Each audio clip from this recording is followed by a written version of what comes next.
Alright guys, today's video is going to be about how I make my YouTube shorts using Canva and some other programs as well. The first thing I usually do is have my OBS open, and it's open broadcast software. It's actually free, so you can go ahead and download it if you need a screen capture. I've been using it for years. It works really well. If you guys want to see a video about how I set all this up, I have a whole bunch of stuff because I used to do gaming videos for YouTube as well. There's a whole nother channel if you want to check that out. Since I normally do tutorial videos on design software and things like that, what I do is I'll have the software open, but I'll have it like docked to one side. That way I get more of a vertical view, because usually it takes up the whole screen and that doesn't work well for YouTube shorts. A tip I have for people who want to do tutorials like this is if you're doing any type of tutorial where you're trying to show your screen with your OBS, what you want to do is actually have it on display capture, because if you have it on window capture or program capture, I can't remember exactly what it's called, and you were to do a drop down like this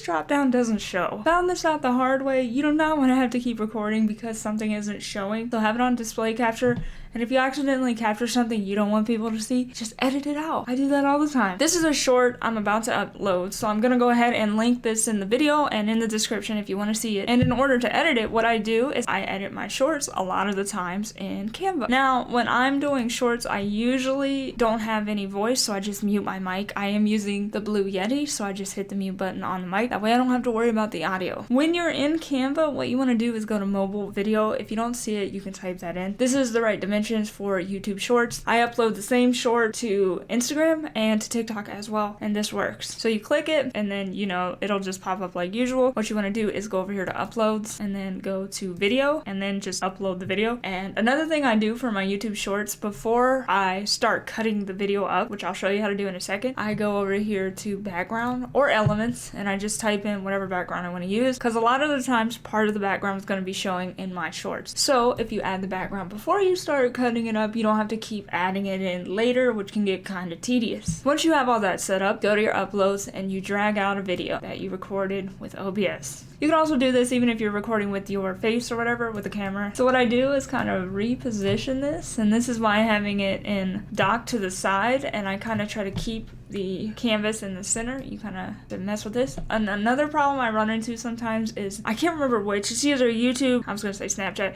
YouTube, Instagram, or TikTok. A lot of times likes to cut off the very left edge, so sometimes you'll see videos I make with this little strip of just the background. That's why I do that, in case I'm showing you something on the toolbar and you can't see it. That's not very helpful. So when I'm editing in Canva, what I do is I go ahead and I play the video until I actually get to what I'm trying to do, and then I just hit S. That is the split key. It's going to be your best friend if you're editing in Canva. I'm going to go ahead and delete that. So I do this to the beginning and the end of the video before I start editing. If you're cutting your video up, so I'm going to hit the S key a bunch of times, and we're going to look at some stuff here.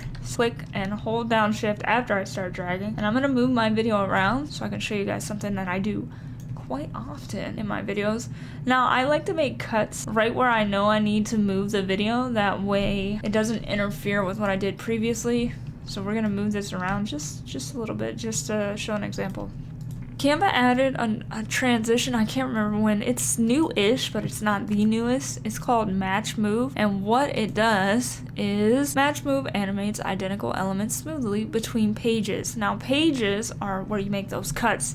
Every cut makes a different page, so it's just a transition. What it does is it looks like it's adding easing if you've done any video editing. Maybe I should show you what it looks like without that, and then I'll show you what it looks like with it. So we'll go right here where I did some movement, and you can see it's just kind of like very jerky movement, and then we're gonna put the match move on it. I just apply it. Usually I apply it to all pages. Sometimes I have to not do that, and we're gonna play it again and watch what happens. So it's more smooth. I like it.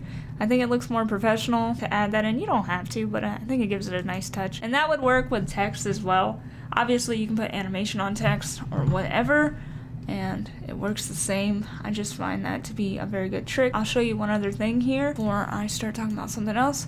A lot of the times I do the same thing for my text over and over. I use this right here, so go to text and then it's the first one.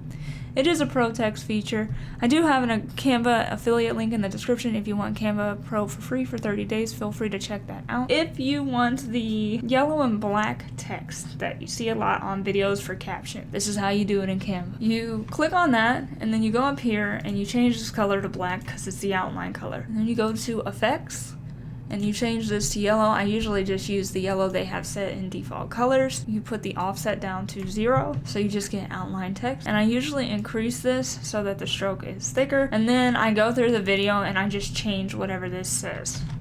So you can just, I'm gonna put yeah, just for an example. And then if you were to put your text in your video before you started cutting it, it would be the same as the background and you wouldn't have to keep like copy and pasting it. You could just change what it said in each little cut area. I go ahead and I go up here to share and then I go down to download and it will download it at 1080, which is HD, which is what I upload at. And then I go to YouTube and just upload it like normal. Anyways, guys, if you want to see more videos like this, please let me know. And if there's any questions you have, leave me a comment below. I will go ahead and link the short that I'm actually going to edit in the description. And I'm probably going to add a card as well if you would like to check that out. And as always, if you made it this far, thanks so much for watching. And I will talk to you guys again soon. Bye!